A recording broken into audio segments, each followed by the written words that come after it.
Pinaimbestigahan na ng Marcos administration ng hindi magandang serbisyo ng Prime Water. Si Vel Custodio sa report.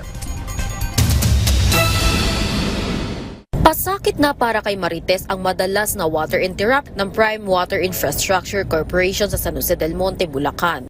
There are instances pa na na-hospital ang mother ko and she cannot flush even ng sarili niyang toilet. So, ibig sabihin, dapat may flusher para man lang gumaan yung pakiramdam niya kasi na-operahan. Alam mo, walang tubig ang flusher. So, magtatabo siya. So, yung bigat ng tabo na yun, ka-o-opera pa lang, hindi pa pwede.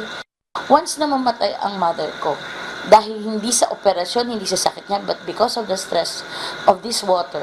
Kahit siya, nakaramdam na rin ng sakit sa likod kakabuhat ng ipinapadeliver na lang na tubig. Inaakyat pa kasi nila ito hanggang sa ikatlong palapag. Kung minsan naman, malabo pa ang kulay ng tubig na lumalabas sa gripo.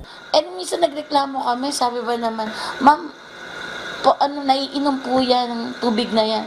O sige, mauna kang uminom bago ako. No, pag nainom mo, sige, pipilitin kong uminom ng ganyang ka-brown na tubig. Umaasa na lang din sila sa tubig ulan. Ngayon, pag bumabagyo, asa kami sa tubig bagyo. Alam naman natin kung sino may-ari ng Prime Water. So, hindi ko alam kung paano yan sila umaandar sa politika. But believe me, when I say no water at all, may supply o wala, babayaran namin. Bukod sa Bulacan, namumroblema na rin sa supply ng tubig ang mga customers ng Prime Water sa Cavite, Laguna, Pangasinan at Bohol. Kaya naman, pinapaimbestigahan na ni Pangulo Ferdinand R. Marcos Jr. sa Local Water Utilities Administration ang reklamo ng mga residente sa serbisyo ng Prime Water. Vel Custodio para sa Pambansang TV sa Bagong Pilipinas.